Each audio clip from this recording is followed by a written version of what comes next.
I'm not aware of any other part of the state in which customers were without power continuously for a period of 5 days. This coming week marks 1 year since a winter storm led to a cascading power failure, leaving millions of Texans in the dark. Days after, lawmakers grilled Austin Energy leadership and other power providers on what they could have done differently. Most of the pressure has been on our state's power generators that froze up during the storm, but KXAN investigator Avery Travis has been digging into what your power provider could have done to better manage whose lights go off and for how long. David, we all braced for that ice storm that came through last week, but Austin really only saw a few thousand power outages that were localized, largely due to ice or trees taking power lines down. Because the statewide power grid weathered the storm, those providers didn't have to shut off any customers. But we know that may not always be the case in the future. We all feel like we've just have lost our rudder. We lost our rudder. We lost the person that kind of kept everybody together. But it's a tight-knit family. Sisters Sherry Jones and Kalinda Mesa even worked together as nurses for years. So when their mother's health declined, they made the decision to move her home. This is my dining room. We moved everything out of here. We put curtains up. Our plan was this is where my mom was going to live. With hospice care, they hoped this would be the place she would pass away peacefully with family. This is just really the beginning of this winter storm, which is going to be epic. It is going to be crippling. Mesa says she was prepared for rolling blackouts when they lost power overnight Sunday, stocking up on her mom's medicine, blankets, and supplies. And I figured it was going to be coming back on soon. But after 2 days, and it's getting colder and colder, heading into their third night without power, I realized this is not going to end. The electric's not going to come on and everything be okay. Many widespread power outages. Ice on power lines and infrastructure damage caused some outages.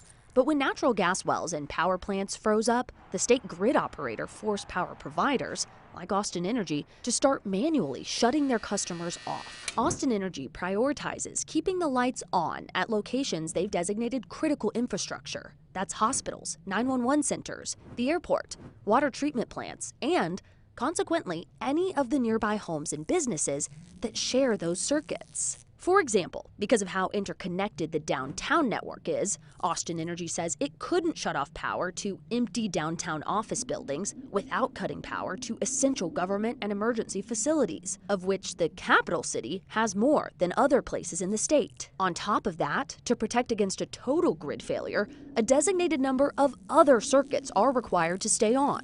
With the circuits that are left, Austin Energy should be able to roll outages, but the state's demand this time left them with no circuits to roll. So those in the dark stayed in the dark.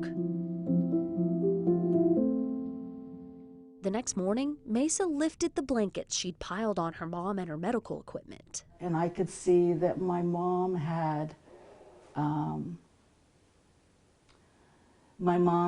frost and freeze in her urinary catheter. As nurses, we know exactly what that means. They could tell their mother was in pain and ultimately decided to admit her to the hospital. But her family says there was nothing they could do. I turned to Mom and I said, I'm gonna miss you. And she was gone. And then I had to call her and tell her, can we stop us? In all, Mesa's power was out for 5 days. I really think if the power had only been out for an hour or two at a time per home, maybe every other day, then people would have seen it more as a nuisance than a catastrophe. University of Texas energy expert Dr. Joshua Rhodes explains there are ways to target blackouts at a more granular level or roll more easily by reconfiguring circuits to separate out critical load customers or by breaking up circuits into smaller sections, called sectionalization. Just last month, Austin Energy put out a memo saying it plans to reconfigure or sectionalize around 10 circuits, but it doesn't expect these efforts to make a huge difference in its ability to meet the state's demands during a crisis. So it does seem that there were some areas that were able to roll a little better than Austin. But Rhodes says many providers are reevaluating their load shed procedures. CenterPoint, serving the Houston area, says it's implemented new automation technology to try and help. Oncor, which covers Dallas but also Round Rock and Georgetown, says it's working with the state to increase flexibility for which feeders it can shut off manually. That's something Austin is looking at too, along with a restriction program for large commercial or industrial customers. Why wouldn't they do that sooner? It comes down to a level of how bad do you think things are going to get? And while Rhodes doesn't believe these efforts would have prevented the crisis entirely, it would have allowed the pain to be shared more equitably. I'm angry. I'm angry about that. We're angry about that. Mesa and Jones want officials at every level, from power generators to the city, to make every change they can. They've filed a lawsuit over their mother's death. We have to speak for our mother. We have to speak for all of those that can't speak for themselves right now. When they have their next emergency preparedness meeting, I want someone to hold my mom's picture up. I want someone to say, let's talk about the rest of our meeting, how we're going to keep this from happening. Austin Energy has sectionalized its system before, nearly doubling the amount of circuits after a storm in 2011. Its head of engineering says it's not worth it to sectionalize the whole system, though. Now, city growth, cost, and operational challenges outweigh the benefits.